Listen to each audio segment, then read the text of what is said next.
Jadi selamat siang kawan. Siang ini saya akan menunjukkan pokok kelapa sawit yang usianya memasuki usia 5 tahun. Namun dari awal penanaman hingga sampai saat ini belum pernah dilakukan perawatan kastrasi atau diploning kawan.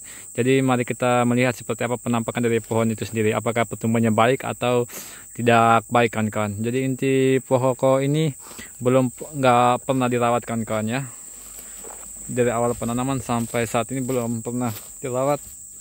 Ini ada perkebunan kawan ini tidak dirawat nih kan ya. Seperti apa buahnya? Buahnya kan ya sangat menggiurkan. Sayang ini kan kalau tidak dirawat nih kan ya. Namun banyak bunga jantannya tapi seimbang juga sama buahnya kan ya.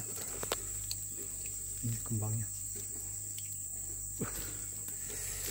Namun di bawahnya saking banyaknya tidak terawat kawan, banyaknya buah busuk tidak dilakukan pemanenan, maka yang terjadi adalah tumbuh banyak kentosan. Kentosan ini adalah anak sawit ini kawan. Banyak sekali. Seperti inilah kebun tidak terawat namun hasilnya sangat menggiurkan kan. Jika ada kawan itu menawarkan kepada kita, kita berani ambil kan ya. Ini buahnya, ini boleh masak ini kan. Buahnya keliling kan. Itulah ketika kita menanam dengan bibit unggul, fungsi dan hasil dari bibit unggul itu seperti ini kan. Walaupun tidak dirawat seperti ini pun ditanam dilepas biarkan saja, namun hasilnya sangat maksimal, tidak mengecewakan lah kan kawan.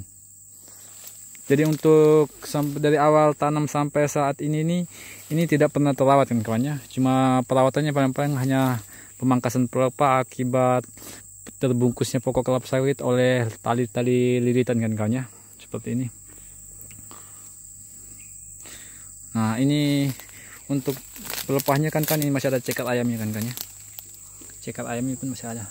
Jadi dari awal memang pokok ini tidak pernah dirawat kan seperti ini. Namun pelepahnya juga ini kan pelepahnya juga masih kecil-kecil kan ya. Jadi setelah ini ketika kita akan rawat ini, jadi mungkin kedepannya setelah diploning ini pokok kelapa sawit kawan akan lebih maksimal hasilnya. Jadi fungsi dari ploning atau kastrasi itu kawan, fungsinya itu kita memangkas ini pelepah-pelepah cekat ayamnya itu serta buah-buah yang tidak produktif, kita akan membuangnya, membersihkannya, serta kentosan anak kayu kita bersihkan. Setelah itu dia akan besar pelepahnya kan kawan. Dan untuk meningkatkan buahnya itu penting itu meningkatkan kualitas pelepah dulu, batang dulu, setelah itu baru kita siap memfokus di pembesaran buahnya kan. Jadi untuk dari penanaman sampai saat ini kan ini tidak pernah dirawat kan ya, tidak pernah dipupuk, namun sekedar tanam lepas begitu aja hasilnya sangat memuaskan kan ya. Buahnya masak kan, sudah bisa dipanen kan, siap sudah dipanen, cuman sayangnya tidak pernah dirawat kan. Jadi ketika kita melakukan pemanenannya harus membutuhkan tenaga yang ekstra, sebab kita harus membersihkan ini pokok kan. Seperti ini. Jadi inilah penampakannya. Inilah fungsinya saya menyarankan untuk menanam bibit unggul, maka seperti ini kan. Jadi bibit unggul ketika kita tanamkan, tancapkan saya di tanah, tidak dirawat pun hasilnya pun masih sangat menggiurkan kan. Tidak mengecewakan. Seperti inilah. Mungkin cukup sekian, semoga informasi yang saya berikan bermanfaat, dapat membangkitkan motivasi bagi kawan-kawan pencinta sawit Indonesia yang terjun di pembisnisan dunia kelapa sawit. Mungkin cukup sekian, saya akhir kata wassalam, selamat siang kawan-kawan.